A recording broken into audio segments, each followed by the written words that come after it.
It hits you like a punch to the gut, a casual cruelty that carves itself into your soul. Asterisk, if you disappeared tomorrow, Clara, no one would even notice. Asterisk, the words, meant as a joke, hung in the air, a death sentence for my spirit. The late afternoon sun, usually a comforting gold, felt sharp, almost accusatory, piercing through the leaves of the oak tree, dappling the perfectly manicured lawn of the Caldwell estate. The air, thick with the scent of grilling meat and false cheer, suddenly turned cold around me. A hush fell, not of horror, but of anticipation. Everyone laughed. Everyone. My husband, Ethan. My sister-in-law, Brooke, who'd just delivered the line like a seasoned comedian. Even his parents, Arthur and Eleanor, offered polite chuckles. But me? I didn't laugh. I couldn't. Instead, a quiet, terrifying clarity washed over me.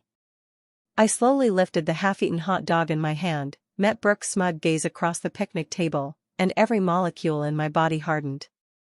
Challenge accepted, I said, my voice barely a whisper, yet it felt like a roar inside me. That night, I packed a bag. That night, I vanished. A year later, the question wasn't if I had been forgotten, but what would happen when I returned.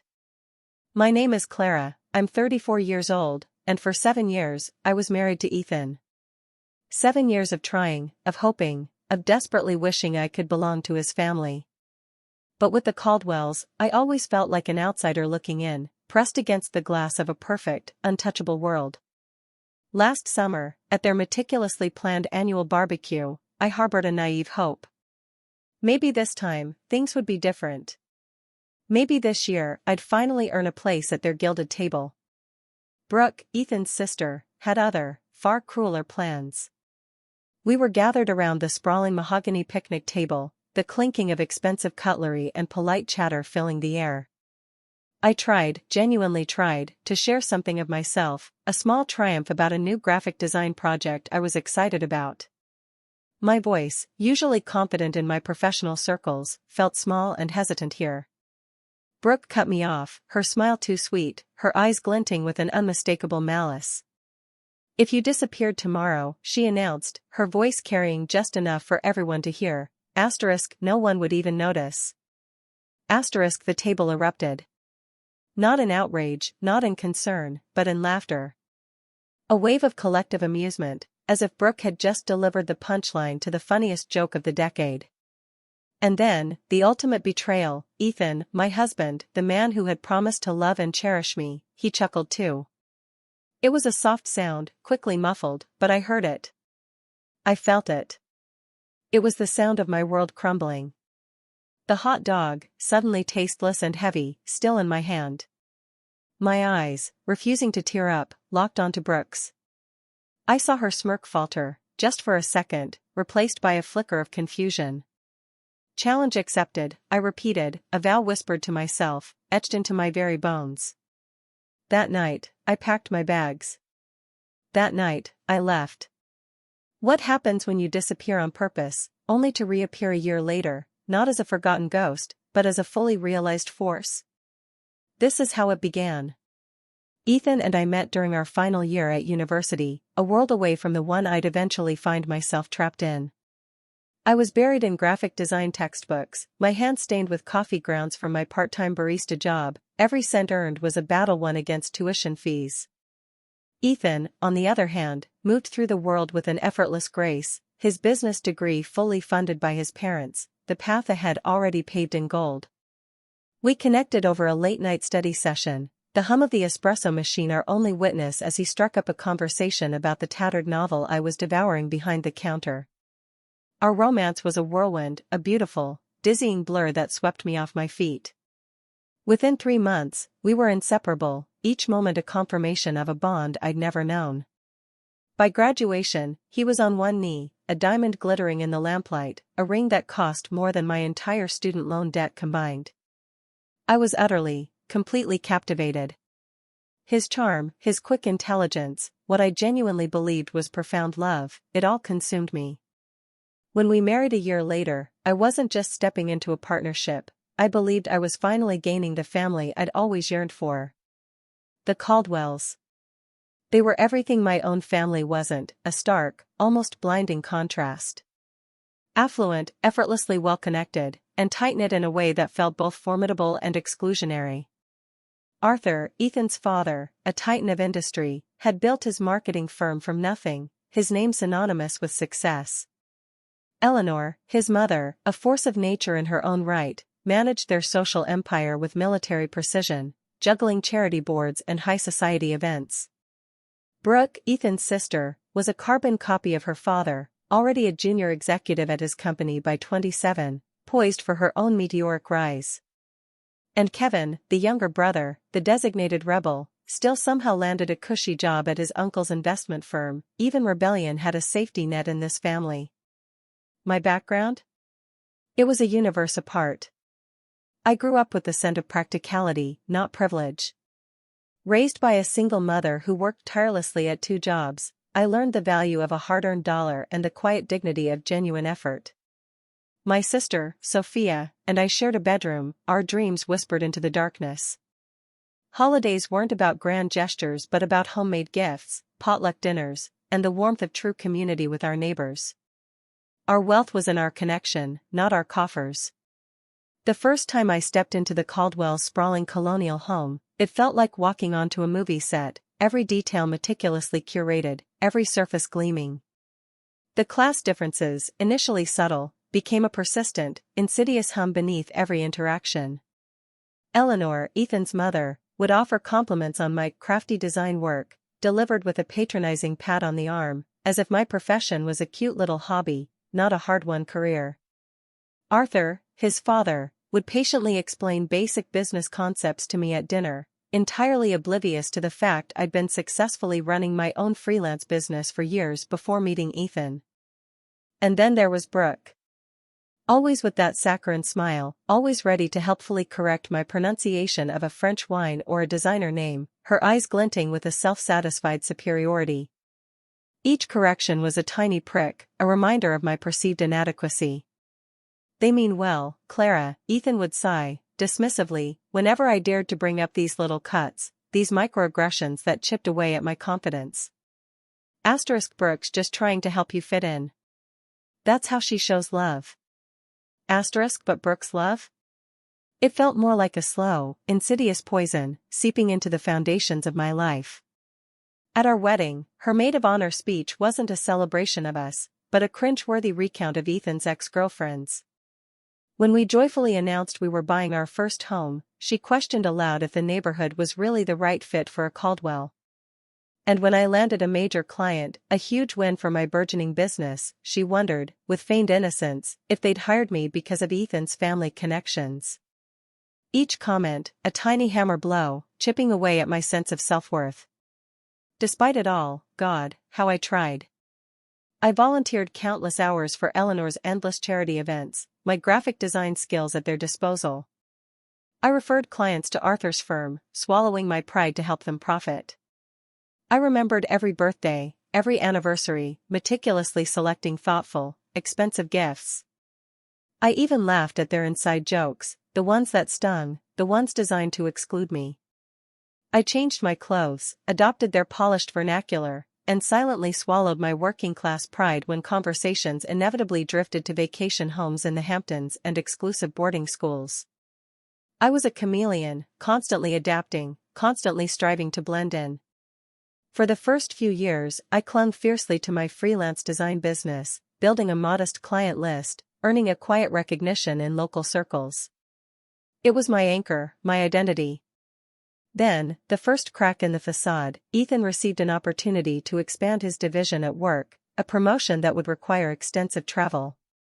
Without a single discussion, it was simply assumed I would scale back my career, step into the role of dedicated homemaker, and manage our life. My business, once a source of fierce pride, dwindled to a handful of loyal clients. I became a ghost in my own home, increasingly isolated, my vibrant world shrinking to Ethan's intermittent presence and the Caldwell family's ever-present, judging orbit. Then, last spring, came the shattering blow. I miscarried at 11 weeks. The physical pain was excruciating, a raw, primal agony that tore through me. But the emotional aftermath? That was a black hole, a silent scream in the darkness. Ethan was in Chicago for a conference. He offered to come home, a perfunctory gesture, but his tone betrayed a subtle relief when I, in my haze of grief, told him I could manage. Manage what, exactly? My own shattered pieces? Eleanor sent flowers, a lavish, impersonal bouquet, accompanied by a note that stabbed me deeper than any thorn. Asterisk, perhaps it's for the best until you're more settled. Asterisk settled? Brooke, with her usual calculated cruelty, suggested that stress from trying to maintain your little business might have been a factor. Their words were ice shards, not comfort. Only my sister, Sophia, understood. She drove across states, arrived with homemade soup and a heart full of empathy, sitting with me through tear-soaked nights, just holding me. The searing contrast between her genuine, unconditional care and my in-laws' clinical, detached distance cracked something fundamental inside me. But still, I buried it deep. Another profound disappointment to swallow, another sacrifice on the altar of maintaining a fragile family harmony that wasn't even mine. By the time the annual summer barbecue rolled around again, I was a diminished version of myself.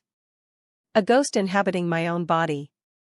My design work, once a passion, had become mechanical, soulless. My friendships, once vibrant, had atrophied, withered from neglect. And my marriage? It felt increasingly like a performance, a carefully choreographed dance to an audience that barely noticed. Yet, even then, a fragile, desperate hope flickered within me. A hope that maybe, just maybe, I could still earn genuine acceptance from the family I had married into 7 long years ago. The Caldwell Summer Barbecue wasn't just a party, it was a neighborhood institution, a social spectacle. Eleanor spent weeks planning the menu, every canopy and cocktail precisely chosen. Arthur, beaming, showcased his latest collection of grilling gadgets, an arsenal of expensive stainless steel. Dozens of family, friends, and business associates milled about their perfectly manicured lawn, a sea of smiles and air kisses. This was the event where family status was displayed, reinforced, where loyalties were confirmed, and most importantly, where outsiders were identified. And despite my 7 years of marriage to Ethan, despite all my desperate efforts, I remained firmly, unequivocally, in the outsider category. The morning of the barbecue, I poured 3 painstaking hours into making my grandmother's strawberry shortcake. It was the one dish, the only dish, that had ever earned genuine compliments from the Caldwells in previous years. My last desperate attempt to connect. Ethan, meanwhile, was oblivious, glued to his phone, finalizing details for an upcoming business trip to Tokyo. When it was time to leave, he rushed me out the door, his main concern being fashionably late, not actually late. Remember, Clara, he'd reminded me on the drive, not even looking at me, Dad's unveiling his new imported smoker today. Try to act impressed, even if you don't get why it's a big deal. I nodded, clutching the dessert carrier on my lap, my sundress, bought specifically to match Eleanor's preferred casual elegance dress code, already feeling like a straitjacket across my shoulders. The Caldwell home, a fortress of opulence, buzzed with activity upon our arrival. Caterers, sleek and efficient, wove through clusters of guests, trays of gourmet appetizers floating like clouds. Arthur, preening, held court on the sprawling patio, demonstrating his latest grilling gadget to an adoring circle of friends. Eleanor, a hummingbird in designer silk, flitted from group to group, her laugh tinkling like expensive crystal, carefully modulated for maximum effect. Finally, Brooke spotted us entering through the side gate. Vanessa, she trilled, air-kissing Ethan, then giving me a quick, dismissive once-over. Clara, that dress is so cheerful. The kitchen's getting crowded, but I'm sure you can find somewhere to put your contribution. Before I could even form a response, she swept Ethan away, linking her arm through his, launching into an animated story about his college roommate. I stood alone, the precious shortcake in my trembling hands, scanning the sea of unfamiliar faces for one, just one, friendly gaze. I made my way to the kitchen, a chaotic hub where Eleanor, imperious and precise, was orchestrating the catering staff. "Oh, Clara, dear," she said, noticing me hovering in the doorway, as if I were a particularly lost piece of furniture. You didn't need to bring anything.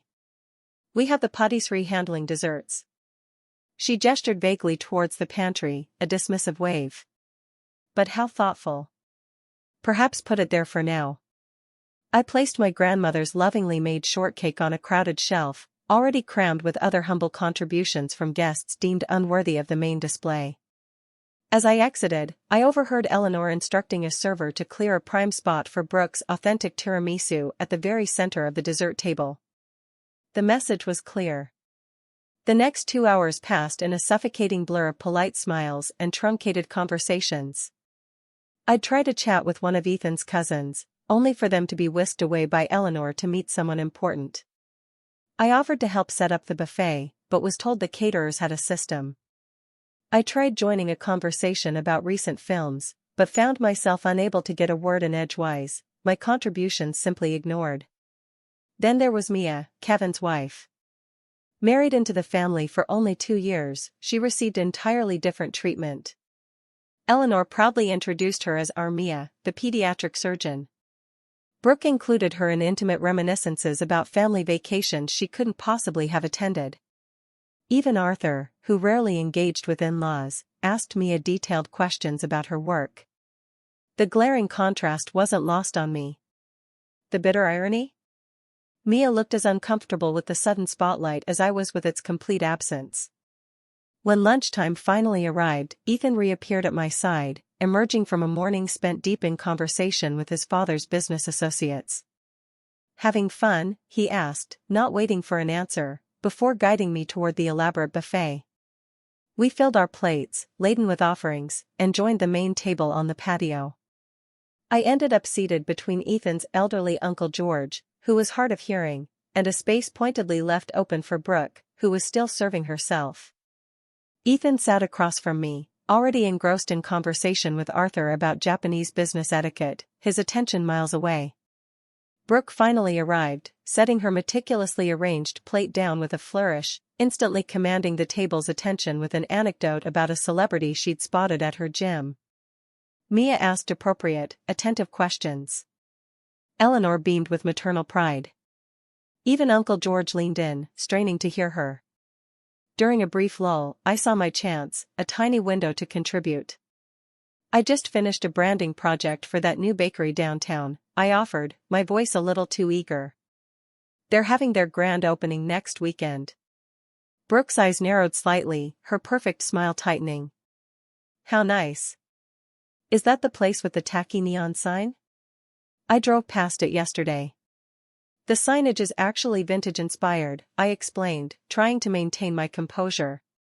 "The owners wanted to honor the building's history as one of the first." "If you disappeared tomorrow," Brooke interrupted, cutting me off with a theatrical sigh, her voice dripping with bored condescension, *, no one would even notice. That's how boring this conversation is. *, the table erupted. Again. Eleanor tittered behind her napkin. Arthur guffawed. Ethan, my husband, my own husband, chuckled, reaching for his beer as if to wash down the awkwardness. Uncle George, who likely hadn't heard a word, joined in automatically, a delayed, unthinking echo of the cruelty. Sound surrounded me like cold water, shocking my system, drowning me. I felt simultaneously hypervisible, every eye on me, and completely invisible, my existence utterly negated. My face burned with a humiliating flush, but my hands turned ice cold, clenching into fists beneath the table. In that single, agonizing moment, 7 years of accumulated slights, every dismissive comment, every snide remark, crystallized into perfect, brutal clarity. This wasn't just a joke. It was the truth of how they saw me. But I didn't cry. I didn't storm off, providing them with more ammunition, more evidence of my supposed emotional instability. Instead, I calmly, deliberately, raised my hot dog in a mock toast. My eyes locked onto Brooke's, unwavering. And I said, clearly, firmly, * challenge accepted. * A brief, confused silence fell over the table. Brooke's smug smile faltered, just for a second. Ethan looked between us, a flicker of uneasy recognition in his eyes, sensing something profound had shifted, but utterly unable to grasp what. Then Eleanor, ever the master of social deflection, chirped, "Who's ready for Arthur to carve the brisket?" And just like that, the moment passed. For the remainder of the afternoon, I observed rather than participated. I watched them, these people who moved so easily through their world of assumed privilege and inherent belonging. I watched how Ethan seamlessly blended with his family, occasionally throwing me an absent smile, a gesture of distant acknowledgement. I catalogued every slight, every exclusion, every moment I was spoken over or around. Most importantly, I listened to the quiet voice inside me that had been whispering for years, buried under layers of desperate hope. Now, finally, it was loud enough to hear, roaring its truth, "You deserve better than this. So much better." By the time we gathered our things to leave, my decision was made. Irrevocable. The only question remaining was how to implement it. The drive home from the barbecue stretched into an unbearable silence. Ethan, oblivious, scrolled through emails on his phone, occasionally reading aloud snippets about his Tokyo trip, as if nothing had happened, as if I hadn't just shattered into a million pieces. I stared out the window, the suburban landscape blurring, while beneath my outward calm, mental calculations raced, cold and precise. When we finally reached our driveway, he seemed to notice my unusual quiet. "Everything okay? You've been off since lunch." I considered my words carefully, choosing them like weapons.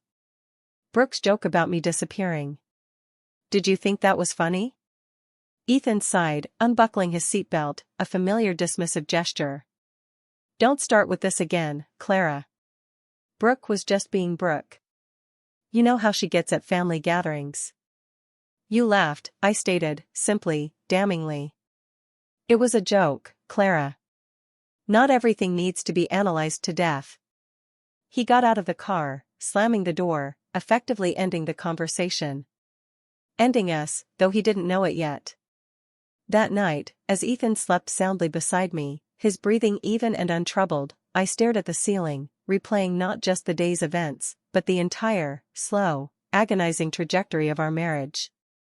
I thought about the bright, ambitious designer I'd been when we met, brimming with ideas, fearless. I remembered how confidently I'd handled clients, how passionately I'd thrown myself into my work, how deeply I'd connected with friends. Somewhere along the way, slowly, subtly, I'd started to believe the insidious message the Caldwells had been sending, that I was lucky to be among them, that my inclusion was conditional on my compliance, that my worth was determined solely by their assessment. My light had dimmed, one flicker at a time.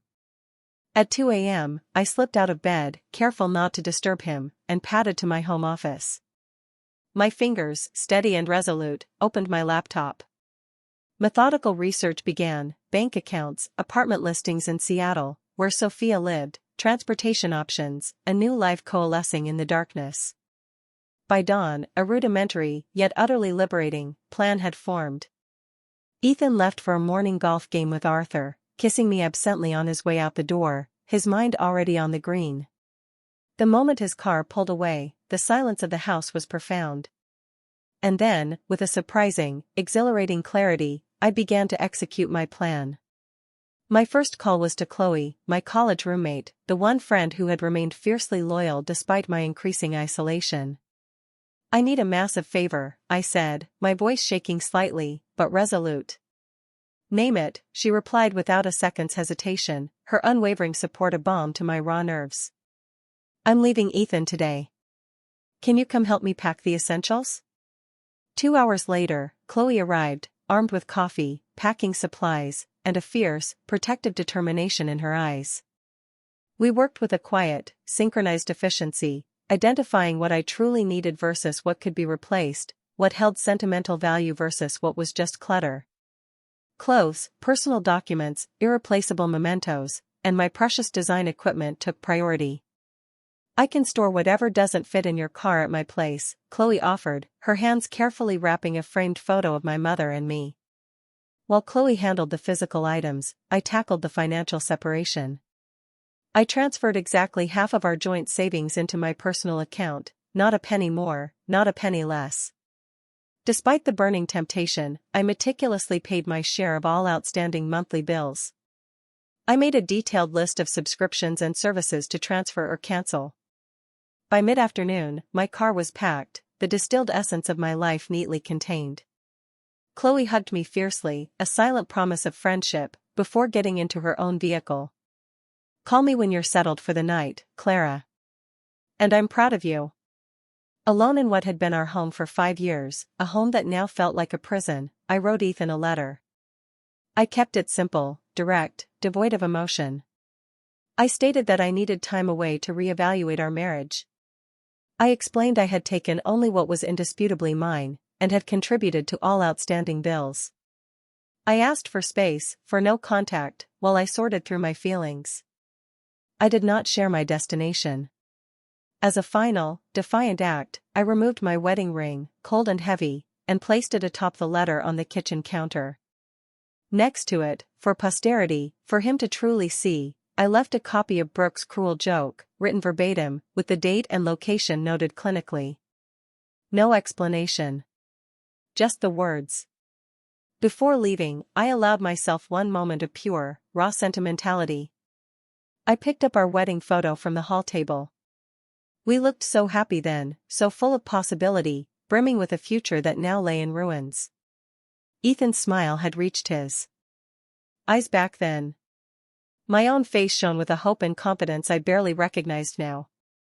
"Goodbye," I whispered, the word a soft release, replacing the frame, and walking out the door without looking back. The sensation of driving away from our suburban neighborhood was a profound paradox, terrifying in its uncertainty, yet exhilarating in its freedom. With each mile marker, the suffocating tightness in my chest loosened incrementally. By the time I crossed the state line, a profound, shuddering breath escaped me. For the first time in years, I felt like I could fully breathe. That evening, I checked into a modest hotel, using the credit card I'd stubbornly maintained separately throughout our marriage. The room was simple, clean, nothing like the opulent luxury the Caldwells considered standard. It was perfect. After confirming my safe arrival to both Chloe and Sophia, I turned off my phone.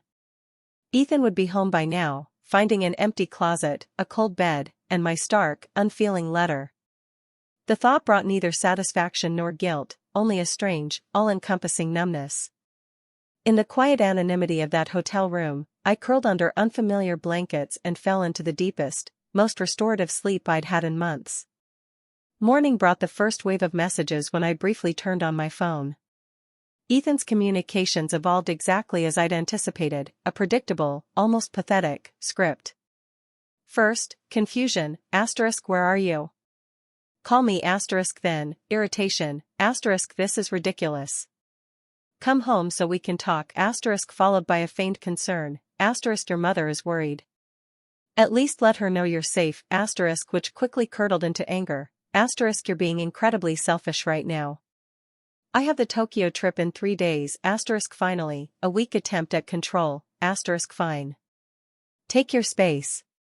We'll talk when I get back * not once, not a single time, did he mention Brooke's joke or his own complicit laughter. Not once did he acknowledge even a flicker of understanding about why I might have left. It was always about him. Always. I sent a brief, terse text to my mother, assuring her of my safety, but requesting privacy. Then I switched off my phone again, a powerful, symbolic act, and opened my laptop to search for longer-term accommodations in Seattle. The challenge had been accepted. Now came the excruciating, exhilarating hard part, disappearing not just physically, but untangling myself from the identity I'd meticulously, painfully constructed as Ethan Caldwell's wife. I was about to find out if Brooke was right, if my absence would indeed go completely unnoticed, or if I could, against all odds, rebuild a life where my presence mattered, on my own terms. Seattle welcomed me with 3 days of continuous, cleansing rain, as if washing away the dust and residue of my old life. Sophia, my steadfast sister, had found me a month-to-month furnished apartment in her neighborhood, a tiny studio with bay windows and creaking floors. After the sprawling, impersonal suburban house Ethan and I had shared, this compact space, by all conventional standards, should have felt claustrophobic. Instead, it felt like a snug cocoon, a sanctuary. The building's nothing fancy, Sophia apologized, helping me carry in my limited belongings. But the location is great, and the landlord doesn't ask too many questions. It's perfect, I assured her, running my hand along the worn but solid kitchen counter, a profound sense of ownership washing over me. It's just mine. That first week passed in a blur of practical arrangements. I opened a new bank account at a local credit union, shedding the last vestiges of shared finances. I set up mail forwarding through Chloe, a trusted filter to prevent any unwanted intrusions. I purchased a new phone, its Seattle area code a symbol of my new beginning. I meticulously created updated profiles on freelance design platforms, carefully curating my portfolio, removing every single piece of work even remotely connected to Ethan's network. A complete severance. Ethan's messages continued, evolving from anger to desperate bargaining. "Whatever's going on, we can work through it," he'd written. "Just come home." I maintained my silence, not out of cruelty, but out of a fierce, unyielding self-preservation. Every single time I considered responding, I saw the laughter around that picnic table again, heard Brooke's venomous words, remembered the years of subtle diminishment, the slow, agonizing erosion of my identity. And my resolve hardened. 2 weeks after my departure, Brooke posted a passive-aggressive Instagram story, *family is everything. You can't choose who stays and who goes, *. The comments, a predictable cascade of heart emojis, poured in from various Caldwell connections. Eleanor, ever the manipulator, called my mother, expressing theatrical concern while subtly fishing for information. Only Mia, Kevin's wife, sent a tentative text, "If you ever want to talk, I'm here." I responded to none of them. My focus was absolute, rebuilding. Chloe, true to her word, shipped the remainder of my belongings in unmarked boxes, a quiet act of defiance against a family that sought to erase me. I found a therapist specializing in family dynamics and marital trauma, scheduling weekly sessions that often left me emotionally drained, but incrementally, undeniably stronger. What Brooke said at the barbecue, Dr. Anya Sharma commented during our third session, her voice calm and insightful, "That wasn't the cause of your departure. It was the catalyst. The last straw." I nodded, the truth of her words resonating deep within me. "Tell me about the first straw," she prompted. That simple question unlocked a flood of suppressed memories, a torrent of subtle digs disguised as helpful advice, achievements minimized, opinions dismissed, all while Ethan stood by, not malicious, perhaps, but utterly, devastatingly complicit in his silence. By month 2, a fragile new rhythm had taken hold. I secured 3 steady design clients through online platforms. The work wasn't particularly glamorous, mostly formatting ebooks and designing social media templates, but it paid the bills, it provided structure, and most importantly, each completed project was a tiny brick in the foundation of my rebuilt professional confidence. Then, one rainy Tuesday, a serendipitous moment. I walked into a local coffee shop, seeking warmth and caffeine, and was immediately captivated by a striking wall mural. "Beautiful, right?" the barista asked, seeing my gaze. "The owner commissioned it from a local artist. She's actually looking for someone to redesign our menu boards and promotional materials." My ears perked up. An hour later, I was sitting across from Eliza Marshall, the coffee shop's co-owner. Silver-streaked hair, sharp, intelligent eyes, and a no-nonsense manner that was utterly refreshing. "I don't care about your resume," she stated, waving away the portfolio I'd nervously pulled up on my tablet. "Show me your personal work. The stuff you do because you simply can't not do it." I hesitated, my heart thumping. Then, I navigated to a hidden folder I'd barely opened in years. Designs I'd created purely for myself, experimental, sometimes impractical, but fiercely, authentically mine. Eliza studied them in silence, occasionally zooming in. Her expression unreadable. Finally, she looked up, her sharp blue eyes piercing through me.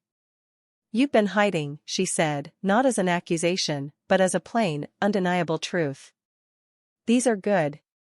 Really good. But recent?" "No," I admitted, a whisper. "I haven't done work like this in years." "Why not?" Her question, so simple, yet it struck me like a physical blow. And then, the dam broke. I found myself telling Eliza an abbreviated version of my story, the creative passion I'd once had, the gradual, agonizing sublimation of my style to suit the Caldwell aesthetic, the slow, agonizing surrender of my artistic voice. Eliza listened without interruption, her gaze steady, then nodded once. "You're hired for the menu project, but on one condition." "What's that?" I asked, bewildered. "You do one personal piece, something purely your own, every week. Bring it when we meet. I don't care if it's good or finished. I care that you're finding your voice again." Eliza became more than a client, she became a mentor, a catalyst for my creative resurrection, pushing me to reclaim my courage with blunt feedback and unexpected encouragement. Through her, I connected with other local business owners who desperately needed design work. Slowly, organically, my calendar began to fill with projects that engaged, rather than depleted, me. I was creating again, truly creating. Meanwhile, Ethan's attempts at contact became mercifully less frequent. The divorce papers I filed through my lawyer were met with an initial barrage of angry, bewildered calls, none of which I answered. Eventually, his attorney connected with mine. The proceedings moved forward with clinical, efficient detachment. Ethan's initial resistance, fueled by wounded pride, slowly gave way to a grudging resignation. 4 months into my new life, a morbid curiosity led me to check social media. Ethan's profile showed him at a company event, a bland smile plastered on his face, a woman I didn't recognize by his side. Arthur had proudly posted about the Tokyo expansion, tagging Ethan with a flurry of proud father emojis.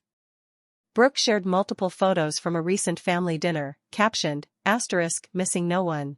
*, the confirmation stung less than I expected. Brooke had been right after all. My disappearance had barely caused a ripple in the perfectly calm, perfectly self-absorbed Caldwell family pond. And somehow, this validation brought not pain, but a strange, profound sense of liberation. I was no longer defined by their narrow perceptions. 6 months to the day after leaving, the finalized divorce papers arrived. Ethan had signed without contesting the straightforward division of assets. We'd negotiated through our lawyers, no alimony either way, a clean, swift split of joint property, complete separation going forward. His only personal communication was a brief, almost clinical note, "I still don't understand, but I won't fight you anymore." That evening, I stood in front of my bathroom mirror, the harsh light revealing every doubt, every triumph. I picked up the scissors. With a resolute snip, I cut my hair, shedding the long, demure style Ethan had always preferred, for a modern, edgy bob that framed my face, sharp and bold. The woman who stared back seemed both familiar and new, thinner, perhaps, with faint lines around her eyes, but with a clarity of gaze, a spark of defiant self-possession, I hadn't seen in years. By month 8, my design business had expanded enough to require more than my tiny studio. I rented a desk in a cooperative creative studio, a vibrant hub surrounded by other independent artists and entrepreneurs. For the first time since college, I had colleagues who valued my input, who challenged my ideas on equal footing, who saw me. As the anniversary of my departure approached, I no longer needed to check social media to know what the Caldwells were doing. They had receded from my daily thoughts, becoming characters in a story I'd lived through, not active, domineering presences in my life. Meanwhile, my new world continued to expand, vibrant and full of possibility. A branding project for a local artisan food company won regional recognition. My redesign of Eliza's coffee shop attracted the attention of a lifestyle magazine. A casual comment I made during a design workshop led to an unexpected invitation to speak at a creative conference. 1 year after Brooke's fateful, cruel joke, I was no longer invisible. I had meticulously, fiercely, built a life where my presence was not only noticed, but deeply valued. Where my voice was heard, not interrupted. Where my contributions were recognized, not dismissed. The challenge had been met. But the story, I realized, was far from over. The email from Westwood Creative arrived exactly 52 weeks after the barbecue that changed everything. 52 weeks to the day. The subject line was innocuous, seeking designer for national campaign. But the content sent a jolt, an electric current, through my entire system. Your work for Rinner Artisan Foods caught our attention. We're developing a campaign for Sheffield consumer brands and believe your aesthetic would be perfect for the project. Initial meeting next week if interested. Sheffield Consumer Brands. A subsidiary of Caldwell Marketing Group. Arthur's company. The coincidence felt too precise, too deliberate, to be accidental. My stomach clenched. I immediately called Eliza, who had become my trusted sounding board, my mentor, over the past year. It could be completely legitimate, she reasoned pragmatically after I explained the unsettling connection. Your Rainer campaign was featured in 3 industry publications. But, the timing is suspicious, I finished, the unspoken implication hanging heavy in the air. The question isn't whether they know who you are, Eliza countered, the question is whether the project is worth taking, regardless. I requested more information from Westwood. The project was substantial, redesigning packaging for Sheffield's entire organic line, with a potential long-term contract for ongoing brand management. The proposed budget was double anything I'd handled since establishing my Seattle business. After 3 days of intense deliberation, weighing the fear against the undeniable professional opportunity, I accepted the initial meeting. If this was some Caldwell orchestration, some elaborate trap, I wanted to face it directly, head-on, rather than wonder. And if it was legitimate, I refused to let the fear of my past constrain my future. The Westwood creative director, David, a man of quiet competence, made no indication he knew about my history with the Caldwells. During our first meeting, we discussed design concepts, timelines, expectations, and budget particulars with straightforward professionalism. When I asked about client involvement, he mentioned only that Sheffield executives would review major milestones. No Caldwell names. I accepted the project, establishing clear boundaries about communication channels and approval processes. For 3 weeks, everything proceeded normally. My preliminary designs received positive feedback. The timeline remained on track. Still, no Caldwell names appeared on any correspondence. A tentative breath of relief. Then came the announcement. Sheffield Consumer Brands would be prominently featured at the annual Marketing Innovation Gala, unveiling their rebranded organic line as part of a major presentation. As the lead designer, my attendance was highly encouraged. The gala. A major industry event, precisely the type of opportunity my rebuilding career desperately needed. It was also, I knew with a sinking certainty, exactly the sort of function the Caldwells never missed. Arthur considered these networking evenings essential to maintaining the family's business prominence. Ethan had always dutifully followed his lead, a shadow by his father's side. You have 3 options, Dr. Anya Sharma observed during our session that week, her gaze empathetic yet challenging. Decline to attend and potentially limit your professional growth. Attend and attempt to avoid the Caldwells, which may prove stressful and ultimately futile. Or, attend and prepare to engage with them on your terms. What would you do? I asked, a tiny, defiant smile playing on my lips. Dr. Sharma smiled back, a knowing, gentle expression. I'm more interested in what Clara today would do, as opposed to Clara from a year ago. The question lingered, echoing in my mind as I left her office. Last year's Clara would have either declined the event entirely, shrinking from the confrontation, or attended as Ethan's apprehensive shadow, dreading Brooke's barbed comments and Eleanor's conditional approval. But I wasn't that person anymore. The following morning, I emailed David, confirming my attendance. Then, I made an appointment with a personal stylist recommended by Sophia, and set aside a generous portion of the Sheffield advance payment. For an outfit that would serve as both armor and announcement. I was ready. The evening of the gala arrived with an unexpected, almost unnerving, calmness. I surveyed my reflection in the hotel room mirror. The woman staring back wore a tailored jumpsuit in deep emerald, a striking, sophisticated garment that managed to be both bold and distinctive in a sea of predictable black dresses. My bobbed hair, now accented with subtle caramel highlights, framed a face that felt new, sharper. The designer shoes, my one significant splurge, added 3 inches of height, and with it, 3 inches of unshakable confidence. Most transformative, however, was the expression in my eyes. No anxiety, no apology, no shrinking fear. Just a steady, quiet readiness for whatever the night might bring. The venue, a restored historic theater downtown, shimmered. Its grand lobby had been transformed by strategic lighting and minimalist floral arrangements, a silent symphony of elegance. I checked in at the registration desk, accepted my name badge, Clara Jensen, lead designer, Sheffield rebrand, and the signature cocktail offered by the circulating staff. I had barely taken 2 sips when David, my creative director from Westwood, appeared at my elbow, already introducing me to a cluster of industry executives. Their business cards disappeared into my clutch as we discussed emerging design trends and market demographics. I found myself speaking with easy authority, my voice strong, my opinions met with thoughtful nods rather than polite dismissal. This was my world now. 40 minutes into the event, deep in conversation with a magazine editor, I felt a subtle, almost imperceptible shift in the room's energy. A familiar, suffocating aura. I didn't even need to turn to know that the Caldwells had arrived. Arthur's booming, unmistakable laugh confirmed it moments later, echoing off the high ceilings.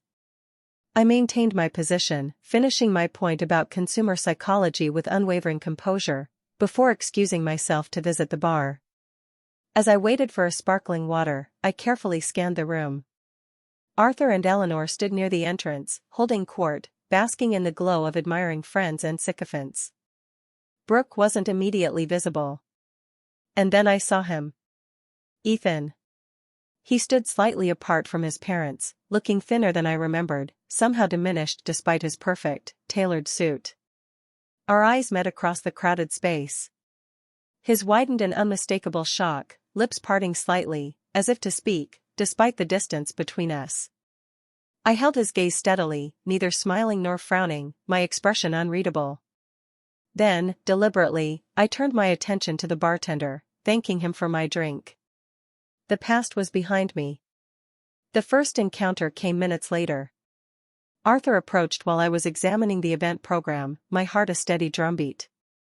"Clara," he said, his tone conveying neither warmth nor hostility, just a flat, discomfited surprise. "Quite a surprise, Arthur," I nodded, meeting his gaze directly, my voice calm and even. "I'm the lead designer for Sheffield's organic rebrand." He blinked, momentarily disconcerted by my utterly composed demeanor. I hadn't made the connection. Their creative is being handled externally through Westwood. "Yes," I confirmed, "I'm working with David's team. The preliminary market testing has been quite positive." I spoke as I would to any client executive, professional and assured, leaving no room for his usual condescension. "I see." He seemed to reassess me, his eyes now truly taking in the changes a year had brought. "Your work has evolved since you left." "Not evolved," I corrected, a small, knowing smile playing on my lips. "Returned to its authentic direction." Arthur shifted uncomfortably, clearly thrown off his game. "Eleanor is here somewhere. I'm sure she'd want to say hello." "Of course," I replied, neither encouraging nor discouraging the prospect. As Arthur moved away, presumably to report his astonishing discovery to the rest of the family, I rejoined the Westwood team, seamlessly integrating into their conversation about upcoming presentation logistics. From the corner of my eye, I could see the ripple effect. Arthur spoke to Eleanor, whose perfectly maintained composure slipped for a fleeting moment as her eyes frantically scanned the crowd, searching for me. The Sheffield presentation was scheduled for the middle of the evening. As the time approached, David guided me toward the staging area. We were nearly there when Brooke stepped directly into our path, her expression a complex mixture of surprise, anger, and calculation. "Clara," she hissed, "no one mentioned you were involved with this project." Her tone suggested this oversight was somehow entirely my fault. "Brooke," I acknowledged, my voice calm and steady. "I'm working with Westwood Creative." "David, this is Brooke Caldwell, Arthur's daughter." David extended his hand, his professionalism unflappable. "Miss Caldwell, pleasure to meet you." Clara has been exceptional to work with. You know her work? Brooke's smile tightened, her eyes flashing. We're family, actually. Or, were. How nice. How nice, David replied noncommittally, his gaze sharp. Excuse us. We need to prepare for the presentation. As we walked away, David glanced at me questioningly, but respected my privacy enough not to pry. I appreciated his silent professionalism more than he could ever know. The presentation itself passed in a focused blur. I spoke about design philosophy and consumer connection, demonstrated key elements of the rebranding strategy, and answered questions with composed expertise. My voice, clear and confident, filled the theater. The audience response was overwhelmingly positive, punctuated by several spontaneous rounds of applause. From my position on stage, I could see the entire Caldwell family seated together near the front. Eleanor maintained a neutral, almost frozen expression throughout. Arthur nodded occasionally at particularly impressive metrics. Brooke whispered something to the woman beside her, her face unreadable. And Ethan? He watched me with an undisguised intensity, his eyes never leaving my face, a mixture of awe and regret in their depths. After the formal presentation concluded, I was immediately surrounded by attendees, a buzzing hive of questions and compliments. Business cards were exchanged, potential opportunities mentioned, valuable connections established. This professional validation, earned entirely through my own merit, my own fierce determination, felt like the sweetest possible vindication. Eventually, the crowd thinned as people moved toward the dinner portion of the evening. I was gathering my presentation materials when Ethan finally approached, alone. You look well, he offered, his hands tucked awkwardly in his pockets, a shadow of the man I once knew. Thank you, I replied simply. I didn't know you were in Seattle. That was intentional, I nodded, and he accepted the truth, a grim resignation on his face. Your presentation was impressive.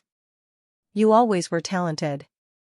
I always am talented, I corrected gently, deliberately. Present tense. Ethan looked down, then back up, his gaze holding an unexpected directness, a raw honesty I hadn't seen in years. I've thought a lot about what happened.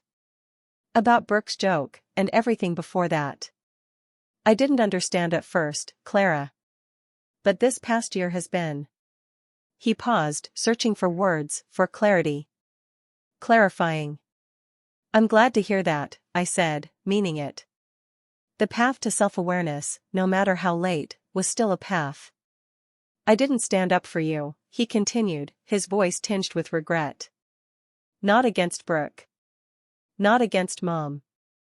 Not even against my own ingrained expectations that you would just adapt to whatever the family needed. No, you didn't, I confirmed, without rancor, just a simple statement of fact. I thought a lot about that barbecue. About Brooke's joke and how everyone laughed. How I laughed. He swallowed hard, his gaze fixed on mine. I keep thinking about what you said. Challenge accepted. I didn't understand then what you meant, Clara. And now I realize you were declaring independence. From all of us. His voice held equal parts admiration and regret, a complex cocktail of emotions. We talked for nearly an hour, longer than the half-hour I'd allocated. Ethan shared how the family dynamics had subtly, undeniably shifted in my absence. Brooke's increased criticism, now extending to his new girlfriend. Eleanor's tightening, almost suffocating control over family gatherings. Arthur's profound disappointment when Ethan had recently declined a promotion that would have required relocating. I'm seeing everything differently, he explained, a weary honesty in his tone, like someone adjusted the contrast on a photo I've been staring at my whole life. When our coffee cups emptied, we both recognized the natural conclusion of our conversation. As we stood to leave, Ethan asked the question I'd been expecting, the one that lingered unspoken between us. Is there any chance for us? Not right away, but, eventually? I considered his face, once the absolute center of my world. I felt affection, compassion, even a whisper of the old attraction, a faint ghost of a feeling. But the tether had been severed, irrevocably. Not just by Brooke's joke or my departure, but by the year of fierce, hard-won growth that had followed. I think we both needed to become different people, I said gently. And I like who I'm becoming now. He nodded, accepting this truth with surprising grace, a quiet understanding dawning in his eyes. You were always stronger than I gave you credit for. We both were, I corrected, a small, sad smile on my face. You just needed different circumstances to discover it.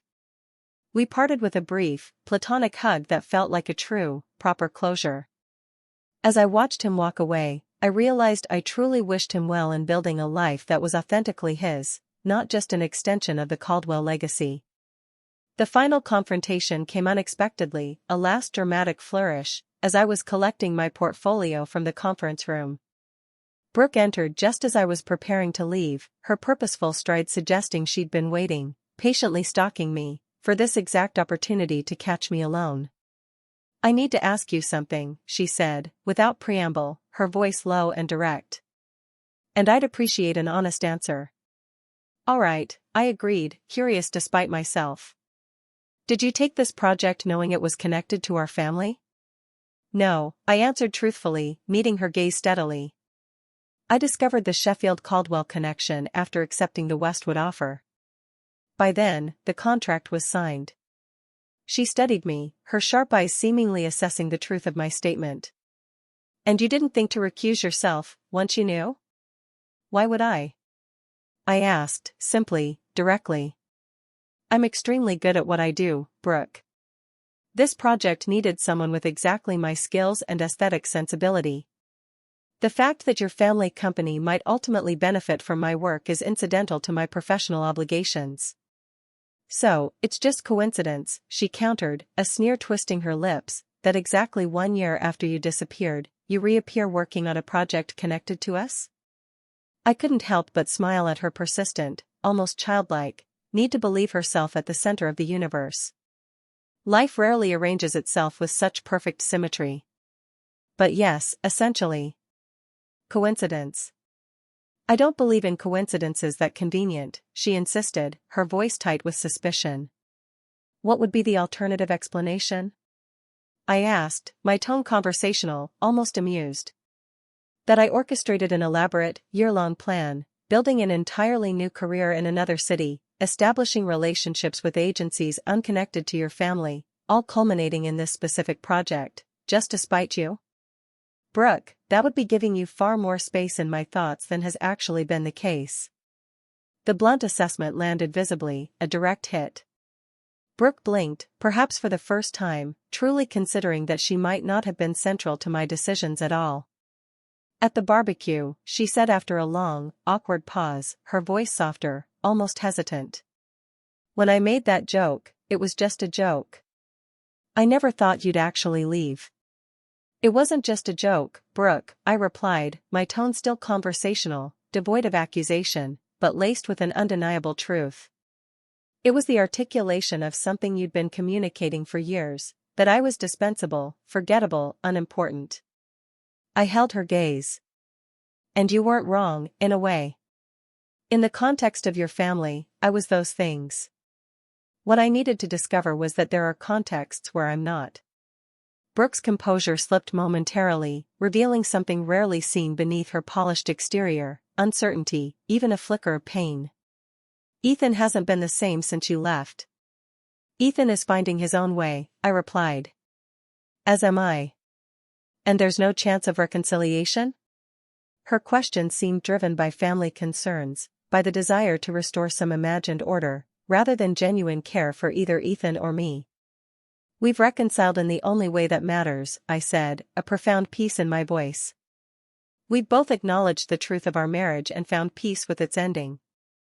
Brooke nodded slowly, absorbing this finality, a flicker of understanding passing through her eyes. As she turned to leave, she paused at the door. Your presentation yesterday, it was genuinely good work. I would have said so regardless of who you were. Coming from Brooke, this professional acknowledgement, raw and unprompted, represented a fundamental shift. I thanked her with simple, quiet sincerity, neither overvaluing the compliment nor dismissing it. As I left the hotel to prepare for the evening's closing dinner, I felt a strange, profound lightness. I had faced each Caldwell individually, navigating these encounters not as the insecure, apologetic outsider of last year, but as a confident professional with clear boundaries, unshakable in my newfound sovereignty. The family that had once loomed so large, so impossibly intimidating in my life, now seemed properly proportioned, just people, with their own limitations and complexities. The final dinner that evening unfolded with surprising ease, a quiet truce. The Caldwells and the Westwood team were seated at separate tables, creating a natural, comfortable distance without obvious avoidance. When industry colleagues introduced me to Arthur as the designer behind Sheffield's brilliant rebrand, he acknowledged my work with professional, if still slightly stiff, courtesy. When Eleanor complimented my dress during a chance encounter at the dessert station, her voice lacking its usual subtle condescension, I accepted graciously. Most tellingly, when Brooke's presentation on upcoming marketing trends included a slide featuring one of my designs, with proper attribution, I recognized it for what it was, a public, professional acknowledgement that would have been utterly unthinkable a year ago. As the evening concluded, I exchanged contact information with several potential clients, confirmed next steps with David, and said appropriate goodbyes to industry colleagues. Ethan approached briefly, a shadow of his former self, simply wishing me safe travels and good luck with a sincerity that needed no elaboration. Leaving the venue, I felt no dramatic sense of triumph or explosive closure. Instead, it was a deep, quiet satisfaction. I had reclaimed not just my professional identity, but my very personal sovereignty. The Caldwells were now simply people I had once known intimately, who now occupied an appropriate space in my past, rather than an outsized, controlling significance in my present.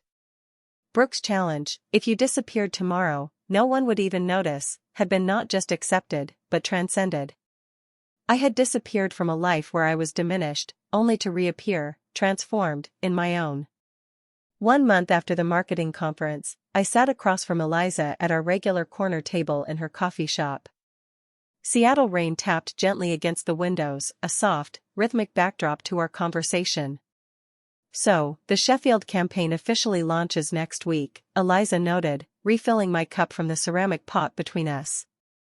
That must feel satisfying after everything. It does, I agreed, a genuine smile spreading across my face.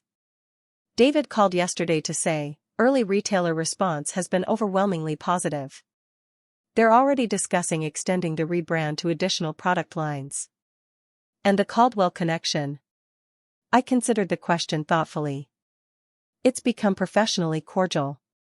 Arthur's marketing director reached out about potentially collaborating on future projects through proper channels, with clear contracts. I haven't decided yet whether to pursue it. That's quite an evolution, Eliza observed, her eyes twinkling. From family outcast to sought-after professional resource. Life has interesting symmetries sometimes, I acknowledged with a small smile. The truth was, the Sheffield project had marked a profound turning point in my career. The visibility of the campaign had attracted attention from other potential clients, a cascade of opportunities. My portfolio now included work that reflected my authentic design voice, not watered-down compromises. Most importantly, I approached each new opportunity with clear boundaries and an unshakable confidence in my value.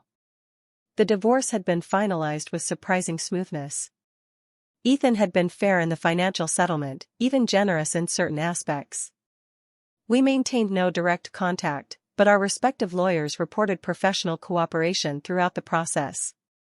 My only personal request, keeping my original engagement ring, a simple heirloom that had belonged to my grandmother, rather than the flashy Caldwell family diamond Ethan had later insisted I upgrade to, was granted without argument. My regular therapy sessions with Dr. Anya Sharma continued, though we had reduced the frequency from weekly to bi-weekly. Our conversations had evolved from processing acute emotional trauma to exploring healthier patterns for future relationships and continued self-discovery. The interesting thing about healing, Dr. Sharma had noted in our last session, her voice wise and gentle, is that it's rarely a return to your previous state. It's a transformation into something new that incorporates the experience without being defined by it. This observation resonated deeply as I navigated my reconstructed life. I wasn't trying to recapture who I'd been before meeting Ethan. I was integrating that younger self's passion and confidence with the wisdom and boundaries hard-earned through difficulty. Chloe visited Seattle for a long weekend, marveling at the profound changes in both my external circumstances and internal landscape. "You laugh differently now," she observed during a hike through Discovery Park, the wind whipping through our hair. "More from your belly, less from your throat." "That's oddly specific," I teased, bumping her shoulder.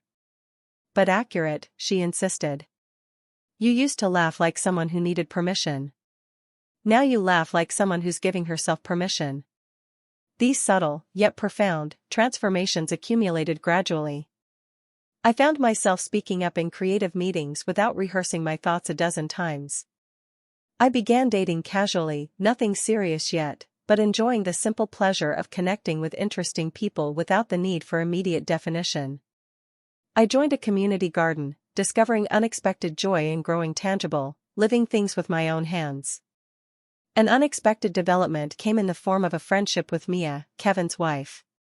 She reached out via professional email, ostensibly to inquire about design services for a pediatric clinic she volunteered with. Our initial coffee meeting quickly evolved into a genuine connection, based on shared experiences as Caldwell outsiders and a mutual professional respect. "Brooke is actually taking parenting classes," Mia revealed during one of our lunch meetings, her voice laced with surprise.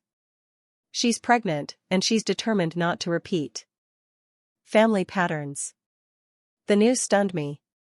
Not just the pregnancy, but Brooke's unexpected self-awareness, her nascent desire for change. "That's encouraging," I murmured.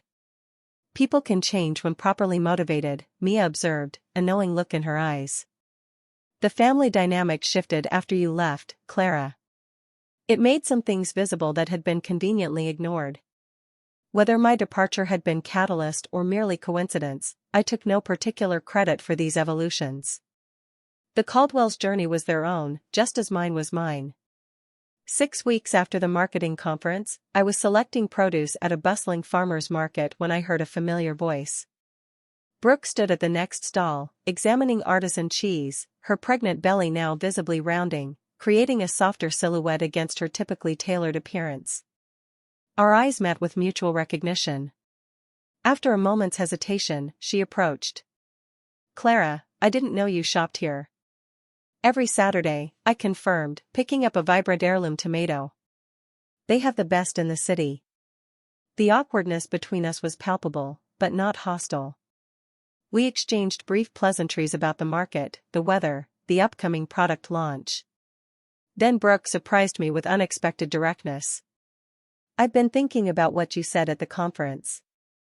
About contexts where you're dispensable versus valued." She adjusted her bag uncomfortably, a flicker of vulnerability in her gaze. "I'm discovering something similar in preparing for motherhood. Everyone has advice about who I should become, how I should change. It's illuminating." "Contexts shape us," I acknowledged, my voice gentle. "But they don't have to define us." Brooke nodded thoughtfully. "The parenting class Mia probably told you about. It's helping me recognize some patterns, things I never questioned because they were just normal in our family." I heard the unspoken comparison, her quiet acknowledgement of my own journey of recognition and separation. "Self-awareness is powerful," I offered. "Yes." She hesitated, then added with uncharacteristic vulnerability, her voice barely a whisper. "I don't want my child to ever feel like they need to disappear to be seen." The admission was profound, revealing a deeper reflection than I would have ever credited Brooke with a year ago. I didn't offer easy absolution, our history was too complex for that. But I did offer simple, human acknowledgement. "That's a good place to start."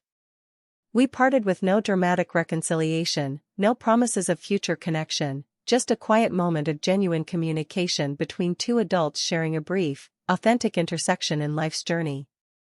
Walking home with my market purchases, the vibrant colors of fresh produce a symbol of my new, flourishing life, I reflected on the strange, unpredictable trajectory that had brought me from the Caldwell barbecue to this very present moment. The challenge Brooke had unknowingly set, if you disappeared tomorrow, no one would even notice, had indeed been the catalyst for profound transformation. I had disappeared from a life where I was diminished, only to reappear in one where I was truly valued. I had lost a family that required my conformity, only to build a community that celebrated my authenticity. I had abandoned a false security that came with compromise, embracing instead the uncertain, exhilarating adventure of self-determination.